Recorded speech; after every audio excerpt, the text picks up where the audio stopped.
pagpupuri at pagluluwalhati at pagsamba ay tanging para lang sa ating pinakamamahal na Panginoong Hesus. Dabilig paggalang po at pagrespeto sa patuloy at pag-alala sa mga ginintuang aral ng ating ginagalang na mahal na Pastor Wildy Estrada Almeida. At ganoon din po sa pag-alala sa mga ginintuang turo at aral nating beloved Assistant Pastor Lina C. Almeida. At ganoon din po sa mga pagbati sa beloved children, sa mga beloved preachers, beloved workers, at sa inyo po mga beloved brethren. Ganun din po sa mga baguhan, kung meron man po, nandito pa kayo sa totoong gawain ng mahal na Panginoon. Yes, amen. Hallelujah. Ako po ay nagpupuri, nagpapasalamat sa mahal na Panginoon. Taong 1992 po nang makilala ko ang mahal na Panginoon sa pamamagitan po ng aking mahal na ate na tunay po na nagkaroon po ito ng karamdaman na brain tumor. Sa pagkaalam ko po is 2 buwan na lang po ang taning ng kanyang buhay. Pero kinahabagan po siya ng mahal na Panginoon. Meron po sa kanyang nakapag-share. Tunay po na tinanggap niya ang mahal na Panginoon. Nagpabautismo. Binigyan po siya ng kagalingan ng mahal na Panginoon. Hallelujah. Hallelujah. Tinugtungan po ang kanyang buhay ng 27 years. Hallelujah.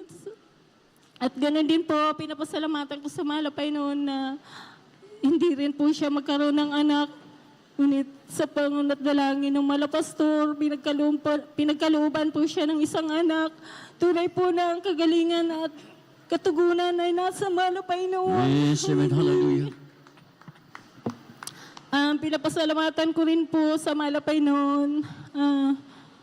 2009 po nang nagkaroon pa ako ng miscarriage. Tunay po na nag-50-50 na po ang aking buhay.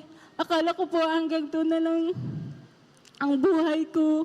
Pero napakabuti ng mahal na Panginoon. Dinugtungan niya po ang aking buhay. Yes, amen. Hallelujah. Tunay po na totally blackout po. Wala na talaga akong makita. Pero sa pangunod dalangin ng mahal na Pastor, nagpa-back up prayer po sa pastoral. Tunay po na ibinalik niya po ang aking buhay. Pinapasalamatan ko rin sa mahal na Panginoon ang kagalingan ng aking beloved husband. Tunay po na nagkaroon po siya ng matinding paalala. Kasi po, pag gusto niya lang pong dumalo nung 1990s, yun lang po, hindi niya po binibigyan pansin ang paalala ng mahal na Panginoon. Pero ang tunay ang mahal na Panginoon tumutugon sa mga panalangin, sa punat dalangin ng mahal na Pastor. Naroon po ang kagalingan pinagkaloob sa kanya. Yes, amen. Hallelujah. Pinapasalamatan ko rin po sa mahal na Panginoon ang kagalingan ng mga karamdaman ng aking mga anak nung maliliit pa po sila pag nagkaroon ng sakit. Tunay po na sa pangunat dalangin ng mahal na Pastor, naroon ang katugunan at kagalingan na pinagkakaloob ng mahal na Panginoon. Pinapasalamatan ko rin po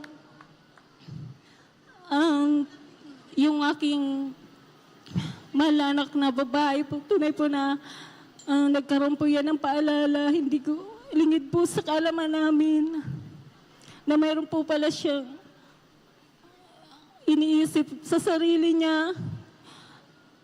Nagkaroon po siya ng anxiety. Tunay po na nag-inom po yan ng napakaraming tablitas. Tunay po na nalaman na lang namin after ng gawain, pagkagaling po dito. Hirap na po siya, hindi na siya makahinga. Pero dinala po namin sa ospital. Chinek po siya na marami pong ginawang laboratory sa kanya kung naapektuhan po yung organs niya po. tunay po na buti ng malapay noon, iningatan pa rin siya. Hallelujah. Binabasalamatan ko rin po sa malapay noon na time ng pandemic, tunay po na ang malapay noon ay hindi nagkulang. Ipinagkaloob niya po ang mga pangangailangan namin. Maging sa financial, tunay po na ang malapay noon nagpo-provide po. May tao po siyang ginagamit upang magbigay sa amin ng financial. Maraming salamat sa malapay noon. Ang malapay noon na po ang siyang magpala sa inyo. Binabasalamatan ko rin po na ang aking beloved husband, tunay po sa kanyang pagmamaniho ng tricycle. One time po, nakasagi po siya ng L3. Pero sabi niya po, hindi naman po siya tumatakbo, na sa gilid naman po siya. Pag paling niya lang po ng manubila, parang meron po siyang nasagi. So pagtingin niya po, yung may sasakyan po pala sa side wheel, sa gilid, sa side wheel niya po. Sabi ng driver sa kanya, punta daw po sila ng police. Pinagawan po siya ng police report. Pero napakabait ng malapay noon. Akala niya, nag-aalala po kasi siya, akala niya may babayaran siya, pero dumaan po yung holiday po kasi noon, araw po ng mga All Souls Day po. So, nakapagpahinga po siya. So, pumunta po siya sa opisina ng kumpanya po ng may-ari ng sasakyan po. Hindi naman po siya inintindi. So, binaliwala na rin po namin.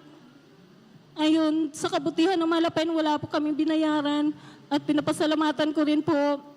Nagkaroon pa kami ng motor accident po. Tunay na pinag-ingatan kami ng malapay noon. Nasa gitna na po kami ng crossing. Ang bilis po nung takbo ng jeep.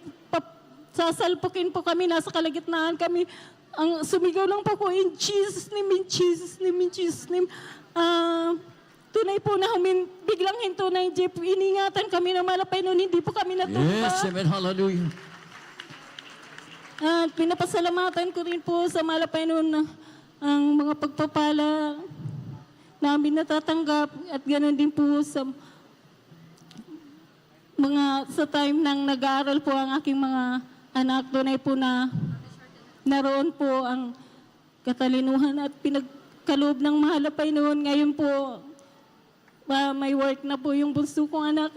Tunay, napakabuti Yes, na amen. malapay Hallelujah. noon. Thank you so much. At pinapasalamatan ko sa malapay noon ang lahat ng kapurihan at pagpupuri. Pasasalamat ay tanging sa ating pinakamamahal na Panginoon Sus po lamang. Amen, hallelujah. Praise the Lord. Purihin natin pinakamamahal Panginoon. God bless you sa ating mga kapatid.